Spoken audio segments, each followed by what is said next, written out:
বন্ধুরা, সবথেকে বড় চ্যালেঞ্জ যা আজকের সময়ে দুনিয়ার সমস্ত সরকারের সামনে রয়েছে সেটা হলো করোনা ভাইরাসের ভ্যাকসিন সাকসেসফুলি কিনতে পারা। কারণ আজকের ডেটে করোনা ভাইরাসের ভ্যাকসিনের ডিমান্ড এত হাই রয়েছে যে আজও দুনিয়ার 100-র মতো দেশ এমন রয়েছে যেখানে এখনো ভ্যাকসিনেশন প্রোগ্রাম শুরুই হয়নি।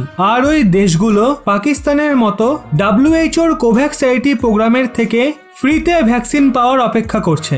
যদিও অনেক দেশে দেখতে পাওয়া গেছে যে করোনা ভাইরাসের প্রভাব বেশ খানিকটা কমে এসছে। আর যদি আফ্রিকান ও ইউক্রেস্টেনকে ছেড়ে দেওয়া হয় তবে আজকের সময়ে করোনা ভাইরাস না তো আগের মতো এফেক্টিভ রয়েছে আর না তো সেটা অত দ্রুত মিউটেশন করছে। কিন্তু তাও দুনিয়া জুড়ে সরকারকে তো নিজের দেশের ফ্রন্টলাইন ওয়ারিয়ার্স আর মেডিকেল হেলথ ওয়ার্কারদের তো ভ্যাকসিনেট করতেই হবে, কারণ ওই মানুষরাই সব থেকে বেশি রিস্ক নিয়ে কাজ করছে আর আজকের সময়ে তাদের বাঁচানোই সব থেকে বেশি গুরুত্বপূর্ণ। কিন্তু আসল সমস্যা তো ভ্যাকসিন কেনা আর তার ডেলিভারি হওয়ার পরেই শুরু হবে, কারণ একটা সফল ভ্যাকসিনেশন ড্রাইভ চালানো দুনিয়া জুড়ে সরকারের বড় মাথা ব্যথা হয়ে রয়েছে। অনেক দেশে তো করোনা ভাইরাসকে লো টেম্পারেচারে স্টোর আর ট্রান্সপোর্ট করার জন্য জরুরি ইনফ্রাস্ট্রাকচারই নেই। আবার অনেক দেশে এত গুজব রটে গেছে যে সেখানে করোনা ভাইরাসের ভ্যাকসিনকে নোনতা জল বলা হচ্ছে। আর কিছু এরকমই সমস্যার সম্মুখীন হতে হয়েছে ইউক্রেনকে, যার জন্য তারা ভারতীয় ভ্যাকসিনকে ফেলে নষ্ট করাই শুরু করে দিয়েছে। আপনাদের বলে দিই, ইউক্রেন অনেক অনুরোধের পর ভারতের সিরাম ইনস্টিটিউট থেকে অ্যাস্ট্রাজেনেকা আর অক্সফোর্ডের কোভিশিল্ড ভ্যাকসিনের 5 লাখ ডোজ কিনেছিল, যেটা ভারত ইউক্রেনকে গত মাসে সময় মতো ডেলিভারিও করে দিয়েছিল। কিন্তু আজ ওখানে অবস্থা এমন হয়েছে যে 5 লাখ ডোজ কেনার পরেও ইউক্রেন তার 50,000 মানুষকেও ভ্যাকসিনেট করতে পারেনি, যেই কারণে তাদের ভ্যাকসিনকে ডাস্টবিনে ফেলতে হচ্ছে।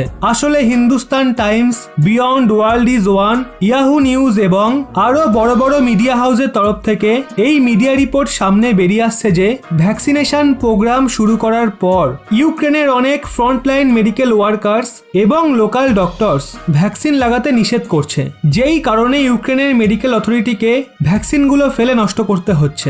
রিপোর্টের মতে 4 কোটি 10 লাখ জনসংখ্যা বিশিষ্ট ইউক্রেনে 47% মানুষ, মানে ইউক্রেনের প্রায় অর্ধেক মানুষ করোনা ভাইরাসের ভ্যাকসিন লাগাতে নিষেধ করছে, যার মধ্যে মেডিকেল হেলথ ওয়ার্কার্স এবং ডাক্তারের সংখ্যা বেশি হওয়ার কারণে ওখানে ভ্যাকসিনেশন প্রোগ্রামে বড় সমস্যা দেখা দিচ্ছে। ইউক্রেন সরকারের হেলথ কমিটির মতে ভ্যাকসিনকে 2 থেকে 3 ঘন্টাই ওপেন এয়ারে রাখা যায়, যার পর সেটার আর কোনো বিশেষত্ব থাকে না। এর জন্য ডাক্তার অ্যাপয়েন্টমেন্টের হিসাবে ভ্যাকসিনগুলো বাধ্য হয়ে ফেলতেই হচ্ছে। তাদের অ্যাপয়েন্টমেন্টে করোনা ভাইরাসের ভ্যাকসিন লাগাতে আসছে না। ইউক্রেনে ভ্যাকসিনেশন প্রোগ্রামের কথা বললে 28 ফেব্রুয়ারি ইউক্রেনে মাত্র 3100 জন আর তারপরে 24 ঘন্টায় মাত্র 90 জন ভ্যাকসিন লাগিয়েছিল।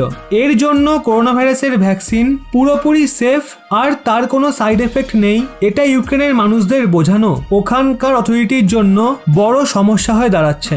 আর এটা শুধু ইউক্রেনই নয়, দুনিয়া জুড়ে দেখা যাচ্ছিল যখন করোনা ভাইরাসের ভ্যাকসিন প্রথম এসেছিল তখন সবাই করোনা ভ্যাকসিনকে সন্দেহের চোখে দেখছিল আর গুজব রটানো হচ্ছিল যে এর অনেক সাইড এফেক্ট রয়েছে। কিন্তু মেডিকেল ফার্টিলিটির মানুষরা এবং বড় বড় পদে থাকা বিশিষ্ট মানুষরা ভ্যাকসিন লাগিয়ে মানুষের ভ্রম এবং গুজবকে দূর করেছিল। আচ্ছা, আপনারা কি করোনা ভাইরাসের ভ্যাকসিন নিয়ে এখনো কোনো গুজব শুনছেন? হ্যাঁ নাকি না অবশ্যই নিচে কমেন্টে জানান। আর আপনাদের মধ্যে কারা কারা ইতিমধ্যে ভ্যাকসিন নিয়ে ফেলেছেন আর কোন ভ্যাকসিন নিয়েছেন সেটাও জানাবেন। এবং এরকমই ব্যাক টু ব্যাক আপডেট পেতে রহস্য বাংলা এই চ্যানেলটি সাবস্ক্রাইব করে পাশের বেল আইকনটি অল করে রাখুন।